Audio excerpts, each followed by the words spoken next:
hutang kita kepada Ibunda Aisyah itu juga sangatlah besar. Karena kita mengerti betul bahwasanya Ibunda Aisyah memang tidak mampu menandingi Ibunda Khadijah di dalam harta. Karena Ibunda Aisyah tidak diberikan kemampuan dan kelebihan untuk mengelola harta sebagaimana Ibunda Khadijah. Kalau Ibunda Khadijah memang betul-betul beliau itu diberikan oleh Allah kelebihan di dalam mengelola harta. Perdagangan yang dijalankan oleh Ibunda Khadijah dijalankan sendiri oleh Ibunda Khadijah. Tetapi Ibunda Khadijah tidak sepandai Aisyah. Makanya kalau kita bertanya, kenapa ya tidak ada satu hadis pun yang kemudian terucap ataupun yang disampaikan oleh Ibunda Khadijah, karena kesibukan Ibunda Khadijah di dalam kemudian membantu Nabi hingga beliau tidak sempat untuk menghafalkan hadis yang disampaikan oleh Rasulullah Sallallahu Alaihi Wasallam.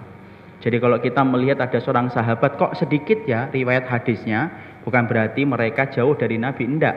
Tetapi karena kesibukan mereka dan tugas mereka yang besar yang menjadikan mereka jarang meriwayatkan hadis.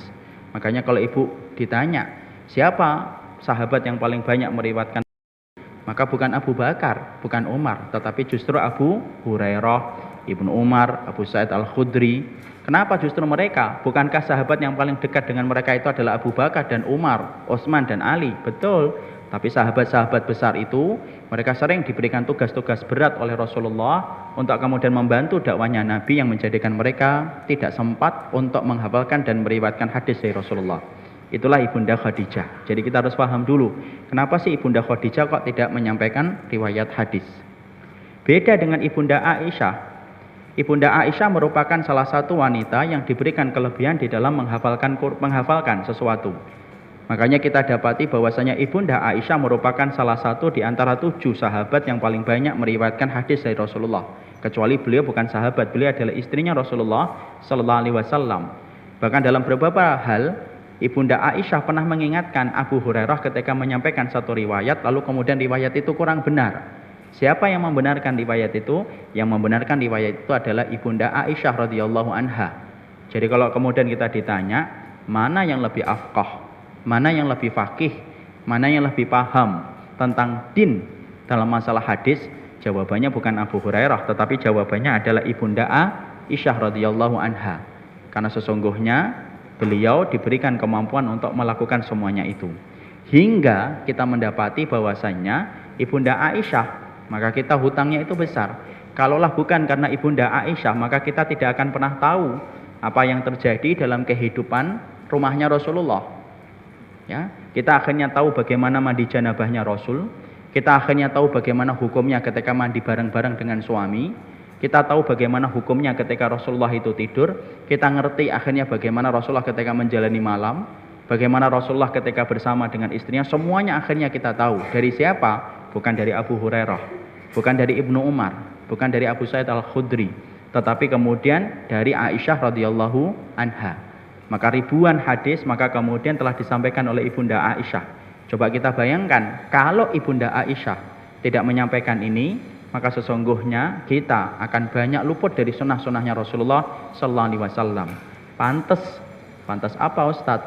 Pantaslah kalau orang-orang Syiah begitu membenci Ibunda Aisyah, mengkafirkan Ibunda Aisyah. Kenapa? Karena ini merupakan sendi pokok di dalam kita memahami sunnah.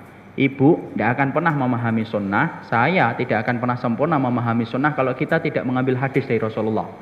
Makanya apa yang dilakukan oleh orang Syiah? Mendustakan dulu Ibunda Aisyah. Kenapa? Dikafirkan dulu, dikatakan pezina, dikatakan macam-macam, supaya orang ketika sudah tidak menempatkan Ibunda Aisyah di tempat yang terhormat, akhirnya mereka menolak ribuan hadis yang pernah disampaikan oleh Ibunda Aisyah. Kalau sudah menolak hadis, apa? Dimasukkanlah doktrin-doktrin batil mereka untuk kemudian menjauhkan kita dari ajaran Nabi. Itulah jahatnya orang Syiah kepada Ibunda Aisyah radhiyallahu anha.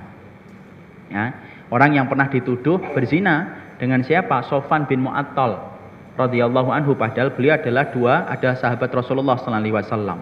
Tapi yang jelas Ibunda Aisyah mempunyai keistimewaan yang luar biasa, dan beliau termasuk istri yang paling dicintai oleh Rasulullah di antara istri-istri yang hidup semasa Rasulullah sallallahu alaihi wasallam.